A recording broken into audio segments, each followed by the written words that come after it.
America ने Iran को 14,000 crore cash हवाई जहाज से आखिरकार क्यों भेजा और ट्रंप ने इसे फिरौती क्यों कहा है? आखिरकार किसने अमेरिका से 14,000 करोड़ रुपए ईरान को भेजा है? कौन है वो? नमस्कार, आप देख रहे हैं न्यूज़ 18 का डिजिटल प्लेटफॉर्म। मैं हूं आपके साथ श्रुति श्रीवास्तव। ईरान से जारी जंग के बीच अमेरिकी राष्ट्रपति डोनाल्ड ट्रंप ने आज गुरुवार को राष्ट्र के नाम अपने संबोधन के दरमियान पूर्व राष्ट्रपति बराक ओबामा के साथ हुई ईरान की न्यूक्लियर डील और 1.7 अरब डॉलर की कैश भुगतान का खास तौर से जिक्र किया। भारतीय रुपए के हिसाब से यह रकम करीब 14,000 करोड़ रुपए बैठती है। ट्रंप ने इस डील को बकवास करार दिया और ईरान को दी गई 1.7 अरब डॉलर की भुगतान राशि को ईरान को खरीदने की कोशिश बताया। हालांकि इस डील को ट्रंप अपने पहले कार्यकाल में ही रद्द कर चुके हैं। ट्रंप ने कहा, मैंने बराक हुसैन ओबामा के ईरान न्यूक्लियर डील को खत्म कर दिया। यह एक डिजास्टर था। ओबामा ने उन्हें 1.7 बिलियन डॉलर कैश दिया। ग्रीन कैश वर्जीनिया, डीसी और मैरीलैंड के बैंकों से पैसा निकालकर हवाई जहाज़ों से भेजा गया ताकि ईरान का सम्मान और उसकी वफादारी खरीदी जा सके। लेकिन ईरान ने यह काम नहीं किया। उल्टे ईरान ने हमारा मजाक उड़ाया और अपना न्यूक्लियर बम बनाने का मिशन जारी रखा। आज हम आपको ये बताएंगे कि JCPOA डील आखिर क्या थी और ओबामा प्रशासन की ओर से ईरान को 1.7 अरब डॉलर कैश हवाई जहाज में क्यों भरकर भेजे गए थे। चलिए, इस डील का पूरा नाम है joint comprehensive plan of action 2025 यानी कि JCPOA 2015।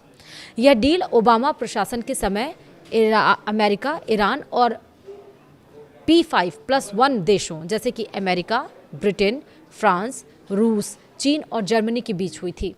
डील का मकसद युद्ध के बगैर ही ईरान को परमाणु हथियार बनाने से रोकना था। बदले में ईरान से यह कहा गया कि उसे अपना यूरेनियम संवर्धन सीमित करना होगा, पुरानी मशीनें हटानी होंगी, न्यूक्लियर साइट्स पर अंतर्राष्ट्रीय जांच की अनुमति देना होगा और 15 साल तक सख्त नियम भी मानना होगा। डील के बाद में ईरान पर से कड़े आर्थिक प्रतिबंध जैसे कि सेंसेक्स हटाए गए, तेल निर्यात और वैश्विक व्यापार की छूट मिली और विदेश में फंसा पैसा वापस मिलने लगा। इस पर ट्रंप का कहना है कि यह डील बहुत ही कमज़ोर थी क्योंकि इसमें समय सीमा तय की गई थी। 15 साल बाद नियम खत्म हो जाते हैं और इसके अलावा बैलिस्टिक मिसाइल प्रोग्राम शामिल नहीं किया गया था और ईरान को जो मिला पैसा वह उसका इस्तेमाल प्रॉक्सी ग्रुप यानी कि हिजबुल्लाह जैसे ग्रुप को सपोर्ट करने में कर सकता था। इसीलिए 2018 में उन्होंने अमेरिका को इस डील से बाहर निकाल लिया और फिर से नए प्रतिबंध लगा दिए। वहीं 1.7 बिलियन कैश का आखिर मामला क्या है वो समझिए। ट्रंप अक्सर इस पैसे का जिक्र करते हैं। साल 2016 में ओबामा प्रशासन ने ईरान को करीब 1.7 अरब डॉलर दिए थे। तो इसमें सच्चाई क्या है? यह कोई नई मदद या रिश्वत नहीं है, बल्कि यह 1979 की ईरानी क्रांति से पहले का पुराना बकाया था। तब ईरान ने अमेरिका से मिलिट्री उपकरण खरीदने के लिए एडवांस पेमेंट किया था, लेकिन क्रांति के बाद यह डील रद्द हो गई, हथियार नहीं दिए गए और पैसा फंस गया। समझौते के तहत कुल राशि 400 मिलियन डॉलर मूल राशि और इसमें 1.3 बिलियन डॉलर ब्याज जुड़ गया और उस समय ईरान का बैंकिंग प्रतिबंध थे, इसलिए बैंक में पैसा ट्रांसफ़र नहीं हो सका। पैसा विदेशी मुद्रा यानी कि यूरो या फिर स्विस फ्रैंक में पैलेट्स यानी कि ढेर भरकर हवाई जहाज़ों से भेजा गया। यहीं से प्लेन फुल ऑफ कैश यानी कि प्लेन फुल ऑफ कैश वाली चर्चा शुरू हो गई। अब इस पर क्यों विवाद हो गया है वो समझिए। डोनाल्ड ट्रंप और उनके समर्थक इसे रैंसम यानी कि फिरौती बताते हैं क्योंकि यह सब कुछ ईरान के कुछ बंधकों की रिहाई के समय हुआ था। ओबामा प्रशासन का कहना था कि यह कानूनी सेटलमेंट था, अगर कोर्ट केस हारते तो ज़्यादा पैसा देना पड़ सकता था। दोनों डील्स को अलग अलग बताया गया। हालांकि पैसा पुराना बकाया था, लेकिन जिस तरीके से कैश भेजा गया उससे विवाद बढ़ गया। वहीं ईरान में 1979 में हुई ईरानी क्रांति विवाद की मुख्य वजह बनी। ईरानी क्रांति आधुनिक इतिहास की सबसे बड़ी घटनाओं में मानी जाती है और इस क्रांति ने न सिर्फ देश की सत्ता बदली बल्कि अमेरिका के साथ रिश्तों को भी पूरी तरह से पलटकर दुश्मनी में बदल दिया। क्रांति से पहले क्या थे ईरान में हालात वो भी बताते हैं। साल 1979 यानी कि साल 1989 से पहले ईरान पर शाह मोहम्मद रजा शाह पहलवी का शासन हुआ करता था। वह अमेरिका के करीबी माने जाते थे। जिमी कार्टर समेत अमेरिकी नेतृत्व के साथ उनके मजबूत संबंध थे। ईरान अमेरिका से हथियार और सैन्य उपकरण खरीद रहा था। इसी दरमियान ईरान ने अमेरिका को बड़ी रकम एडवांस में दी थी जो बाद में विवाद का कारण बनी। शाह के शासन के खिलाफ लोगों में नाराजगी बढ़ने लगी। इसकी मुख्य वजह थी तानाशाही और विरोधियों पर सख्ती।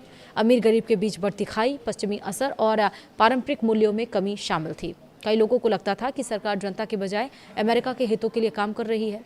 क्रांति कैसे हुई? तो 1978 से लेकर 1989 तक में देश भर में विरोध प्रदर्शन शुरू होने लगे और जल्द ही बड़े आंदोलन में बदल गया। इस आंदोलन का नेतृत्व धार्मिक नेता रुहुल्लाह खुमैनी ने किया। शाह को देश छोड़कर भागना पड़ा। खुमैनी सत्ता में आए और ईरान अब इस्लामिक रिपब्लिक बन गया और इस तरह से राजशाही सत्ता खत्म हो गई और धार्मिक नेतृत्व शुरू हुआ। वहीं अमेरिका ईरान के रिश्ते आखिरकार क्यों बिगड़े, क्यों कड़वाहट आई? क्रांति के बाद सबसे बड़ा घटनाक्रम था ईरान बंधक संकट।